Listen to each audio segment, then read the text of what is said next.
Bismillahirrahmanirrahim.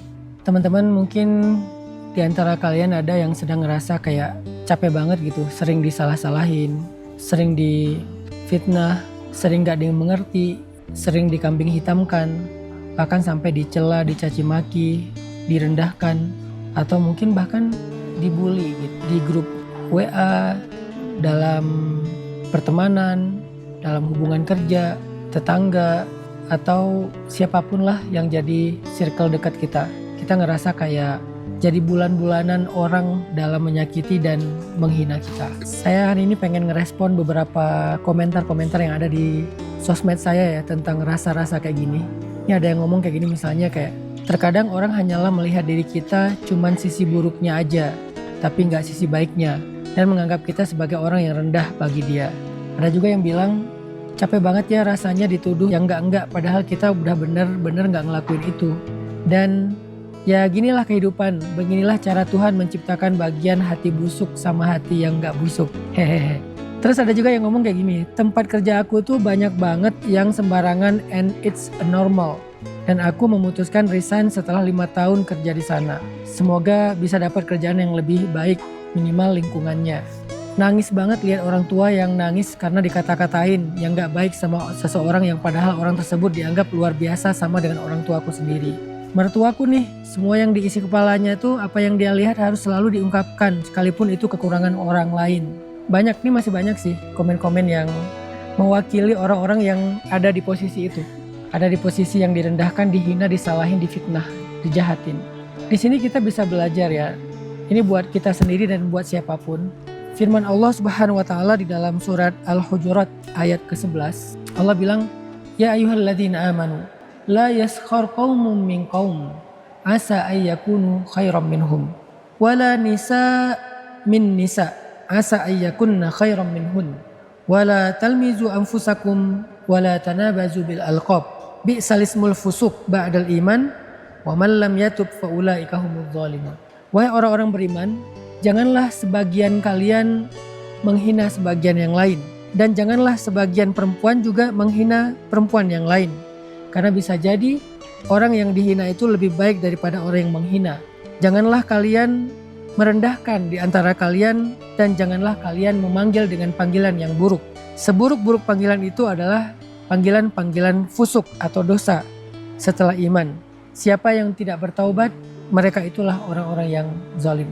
Jadi buat kita yang sering keceplosan, buat kita yang gak bisa jaga lisan, gimana cara kita menahan diri untuk tidak membicarakan orang lain? Cobalah berpikir bahwa bisa jadi orang yang kamu omongin itu lebih baik daripada kamu. Allah lebih tahu. Orang yang kita rendahkan, yang kita hina itu bisa jadi lebih baik daripada kita yang membicarakannya. Karena gak ada yang tahu kebaikan seseorang yang dirahasiakan selain Allah. Makanya belajar menahan diri, menahan lisan dari merendahkan orang lain, membicarakan orang lain. Karena bisa jadi kalian gak lebih baik daripada dia. Ini mungkin nasihat pertama lah ya dari fenomena-fenomena seperti ini. Agar kita bisa menahan diri kita dan lisan kita. Apalagi kata Nabi, lisan itu salah satu dosa yang paling sering membuat seseorang itu celaka nanti di akhirat. Disebut dengan afatul lisan, kelalaian lisan, dosa-dosa lisan. Itu paling banyak membuat seseorang itu masuk neraka. Terus pelajaran yang kedua yang saya bisa share ke kalian teman-teman. Kalau kalian sebagai korban, itulah hidup teman-teman. Saya ada di sebuah kesimpulan bahwa dunia itu emang keras. Dunia itu emang keras, hidup itu emang keras teman-teman. Kalian tuh jangan selalu berharap semua orang agree sama kalian, semua orang menyanjung kalian, semua orang memuliakan kalian. Hidup gak kayak gitu. Betapapun kalian baik, betapapun kalian sukses, hidup selalu menyuguhkan orang-orang yang toksik dalam kehidupan kita. Menyuguhkan orang-orang yang dengki, iri sama kita. Sehingga gimana pun kita baik dan sukses, dia selalu akan menemukan hal-hal yang buruk tentang diri kita. Bisa diada-adain, bisa memang ada. Itulah hidup. Maka biasakanlah diri kalian dengan hal yang kayak gitu. Jangan terlalu panik ya ketika kalian melihat kok ada sih orang kayak gitu. Emang itulah hidup. Apalagi di sosial media. Itulah sosmed gitu. Jadi kalau ada yang masuk sosmed berharap dia di like terus, berharap dia di agree terus sama sama followernya, kayaknya dia jangan masuk ke sosial media deh. Mending dia bikin grup sendiri aja yang isinya dia sama orang-orang yang dia pilih. Ya kayak second akun gitu. Kalau kalian masuk ke yang bukan second akun, masuknya ke sosmed yang terbuka, itulah sosmed, itulah netizen. Maka biasakanlah diri kalian ketika kalian akan menemukan orang yang gak setuju sama kalian. Masih mending gak setuju, kadang-kadang menjelek-jelekan kalian, menghina kalian tanpa tahu apapun. Di komennya tuh pedes banget, komennya tuh jelek banget. Itulah sosial media dan itulah salah satu realitas hidup. Sehingga ketika kalian tahu itulah kehidupan, begitulah realitasnya, kalian akan mempersiapkan diri. Bukan berdamai tapi mempersiapkan diri. Udah siap mentalnya dengan hal-hal realitas kayak gitu. Itulah hidup, teman-teman. Dimanapun kalian berada, kalian ada di Mekah, Madinah pun tetap ada Abu Jahal kan. Gak semua yang di sana itu Abu Bakar, gak semua yang di sana itu Umar, Utsman, Ali. Ada Abu Jahal, ada Abu Lahab juga di sana. Kalau sekarang mungkin bukan dalam bentuk kekufuran, tapi dalam bentuk perilaku jahiliyah. Ada di sana gitu.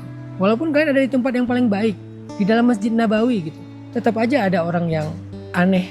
Tetap aja ada orang walaupun dia sambil beribadah tapi dia ya perilakunya buruk.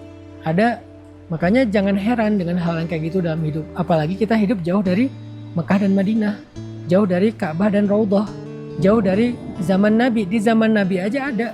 Di antara para sahabat juga kadang-kadang ada yang kayak konflik di antara mereka, cemburu di antara mereka, iri di antara mereka. Kadang-kadang salah ngomong di antara mereka sehingga sampai memanggil dengan panggilan yang buruk. Itu ada kejadiannya. Walaupun setelahnya mereka minta maaf dan bertobat. Itulah hidup. Maka biasakanlah diri kalian dengan hal yang kayak gitu. Jadi kalau kalian pindah dari satu tempat berharap di tempat yang baru gak akan menemukan kayak gitu lagi, kayaknya itu naif deh menurut saya. Ada aja. Walaupun mungkin lebih ringan, tapi selalu ada, teman-teman. Apalagi seiring kalian semakin mencolok, semakin muncul, semakin eksis, maka semakin banyak juga peluang digituin sama orang. Kan ada quotes ya, atau peribahasa, paku itu kalau dia terlalu kelihatan akan dipalu kan. Makanya kalau pakunya itu dia rata gak akan dipalu, tapi kalau dia muncul sendiri pasti dipalu. Jadi kalau kamu muncul dengan eksistensi dan kebaikan kamu, ya udah siap dipalu. Tinggal kamu ketika dipalu itu menjadi orang yang udah siap atau malah jadi patah gitu. Siapkan diri kalian dengan realitas hidup. Jangan sampai kalian terlalu naif berharap ada nggak ya negeri yang nggak ada orang kayak gitu? Ada nggak ya circle yang nggak ada yang kayak gitu? Kayaknya menurut saya sih hampir nggak ada ya. Sesoleh apapun orang tetap ada sisi-sisi yang dinamika konflik kayak gitulah, iri, cemburu atau apa, salah ngomong, ada aja sih. Di antara orang-orang yang ahli agama pun kadang ada juga kayak gitu kan. Bukan berarti agamanya salah atau mazhabnya salah, enggak. Selalu ada orang-orang yang mungkin over ya dalam menyikapi sesuatu gitu. Ada. Selalu ada kayak gitu. Jadi biasakanlah diri dengan hal kayak gitu. Sehingga kita nggak overacting juga. Nggak jadi orang yang panik dan shock juga. Yang ketiga, teman-teman. Kita harus bisa bikin benteng buat diri kita sendiri. Salah satu bentengnya adalah belajar nggak peduli. Karena nggak peduli terhadap yang toksik, itu sunnah Nabi. Saya teringat dengan curhat Nabi ya ketika beliau pulang dari Taif. Kan di Taif itu Nabi kan dibully kan. Dibilang gila lah, dibilang penyihir lah, kemudian diusir, dilempari batu sampai kening Nabi berdarah. Ketika Nabi pulang dari Taif, Nabi dalam keadaan seharian diusir dan dicela, dicaci maki, dibully, dilempari batu, pengen dibunuh. Ketika Nabi sembunyi di sebuah kebun korma, Nabi curhat sama Allah malamnya, udah selamat dari pengejaran. Nabi bilang gini ya, Allahumma ilaika ashku dha'fa quwwati wa qillata hawani 'alan nas. Anta rabbul mustad'afin wa anta rabbi. Ya Allah, kepada Engkaulah aku adukan kelemahanku, betapa hinanya aku diperlakukan oleh manusia. Engkaulah penolong orang-orang yang lemah, Engkaulah penolongku, dan masih banyak lagi kalimat-kalimat yang panjang. Nabi tuh kayak curhat, aku hari ini dilempari batu, aku diginiin, aku digituin. Ada satu kalimat yang menurut saya luar biasa di akhir doa ini atau curhat ini. Kalimatnya gini, illam yakun bika alayya ghadabun fala ubali. Ya Allah, apapun itu, dilempari batu, dihina, diusir, apapun itu ya Allah, selama Engkau tidak marah kepadaku, maka aku gak peduli. Ternyata Nabi pun pernah mengatakan aku gak peduli. Dan aku gak pedulinya ini adalah sebuah sunnah Nabi untuk kesehatan mental beliau. Dan dalam ilmu mental health kita mengenal istilah emotional boundaries. Jadi dalam personal boundaries itu ada time boundaries. Islam juga mengajarkan time boundaries, juga mengajarkan emotional boundaries, batasan emosional. Apa yang kita perlu take note, apa yang kita perlu nggak take note, apa yang kita perlu respon, apa yang kita nggak perlu respon, apa yang kita perlu perhatikan, peduli, apa yang kita nggak perlu peduli dan perhatikan. Itu namanya batasan emosional. Apa yang membuat kita jadi mikir, jadi ngerasa, apa yang membuat kita nggak perlu ngerasa, nggak perlu mikir. Kita harus punya batasan itu. Dan itu salah satu istilahnya adalah belajar nggak peduli. Nggak peduli dengan omongan orang, nggak peduli dengan komen-komen orang, nggak peduli dengan penilaian orang. Kalau itu nggak benar-benar mengganggu dan mengancam keselamatan kita, ya udah nggak usah peduli. Kecuali udah mengancam ya, jadi kita perlu menanggapinya secara juga serius dan proporsional. Tapi kalau nggak mengancam, cuman kayak nggak nyaman aja, paling juga jadi kayak banyak orang yang kemakan omongan itu jadi nggak suka sama kita, tapi nggak mengancam nyawa kita, cuman kayak lebih banyak orang yang jadi nggak suka sama kita. Udah belajar nggak peduli aja. Kalau ada orang nggak suka sama kita gara-gara kemakan omongan seseorang yang dengki, berarti orang ini juga nggak layak jadi circle kita, karena dia nggak bisa menilai baik buruk, terlalu mudah untuk percaya omongan orang lain. Berarti kan dia nggak layak jadi circle kita. Sehingga kalau kita hidup di dunia dengan punya emotional boundary, salah satunya belajar nggak peduli terhadap yang toksik, kita akan lebih tenang teman-teman. Kita akan lebih bisa fokus dengan hidup kita. Tapi ketika kalian terlalu take note dengan semua komen dan penilaian orang lain, kalian akan sibuk dengan itu, ke distract. Jadilah kalian imma'ah. Imma'ah itu ikut-ikutan.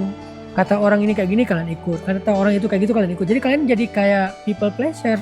People pleasure itu bahasa Islamnya imma'ah, ikut-ikutan gitu.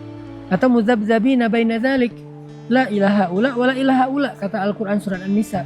Terombang-ambing gitu di antara semua ekspektasi, penilaian, komen. Kita tuh jadi terombang-ambing di antara semua request, nggak punya pendirian. Maka jadilah seseorang yang punya pendirian, punya prinsip, punya idealisme, punya target, fokus, sehingga apapun komen dan penilaian orang, kalau itu tidak mempengaruhi target dan fokus kita, la ubali, aku nggak peduli. Belajar la ubali dari Rasulullah SAW terhadap hal-hal yang toksik. Karena nggak semua peduli itu baik. Tapi kalau untuk orang yang membutuhkan, orang yang lemah, orang miskin, anak yatim, kita peduli. Bahkan kita nggak ngelihat agamanya, mazhabnya apa, kita peduli sama semua orang yang susah. Peduli untuk membantu. Tapi untuk hal yang toksik, kita juga harus belajar sunnah, aku nggak peduli. Bahasa hadisnya, la ubali, aku nggak peduli ya Allah. Terus yang kamu peduli apa? Allah, Rasul. Kalau dalam konteks kehidupan saya pribadi, Allah, Rasul, keluarga, sahabat. Itu yang saya peduli. Kalau bagi keluarga saya ini bukan sesuatu yang salah dan nggak mengganggu mereka, mereka baik-baik aja, terserah orang mau komen apa, saya nggak peduli. Apalagi bagi Allah, bagi Rasul ini nggak salah secara agama, orang mau komen gimana saya nggak peduli. Jadi Allah, Rasul, keluarga, sahabat, guru. Jadi kalau Allah nggak marah, Rasul kita nggak salah sama Rasul, orang tua atau keluarga nggak tersakiti, guru ridho, sahabat-sahabat juga support, terserah orang mau komen apa. Jangan semuanya kalian take note gitu, capek hidup kalian kalau kayak gitu. Jadi emang harus ada kemampuan memagari emosi kita supaya sehat. Kalian harus punya kemampuan untuk menolak gitu. Nggak semuanya harus masuk dalam ego dan emosi kalian. 3 hal yang perlu saya ulangi lagi. Yang pertama, kondisi ini mengajarkan kita untuk belajar jaga lisan. Karena lisan itu yang paling sering menggelincirkan seseorang ke dalam api neraka. Dan lagi pula, bisa jadi orang yang kita bicarakan lebih baik daripada yang membicarakan. Kata Allah di dalam surat Al-Hujurat ayat ke-11. Yang kedua, kita harus tahu itulah realitas hidup. Selama kalian hidup di dunia, selama itu juga kalian akan selalu menemukan orang kayak gitu dalam hidup kalian.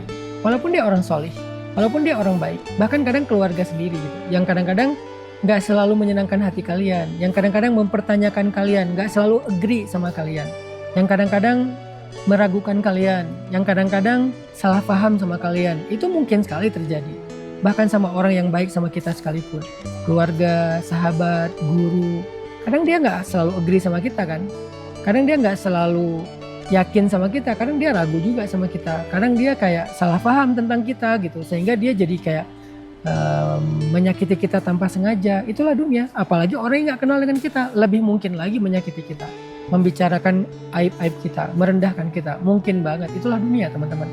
Biasakanlah diri kalian dengan itu. Nanti ketika kalian menikah, pasangan kalian sesekali berperilaku seperti ini, misalnya kayak meragukan kalian, gak agree sama kalian, salah paham tentang kalian, biasakan diri kalian.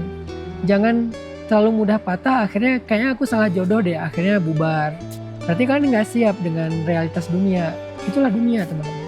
Dalam pertemanan juga kayak gitu. Jangan sampai kalian berteman dengan seseorang terus pas digituin langsung patah cari teman baru. Selama yang nggak ekstrim-ekstrim banget sih, ya harusnya kita belajar berdamai aja. Itulah dunia.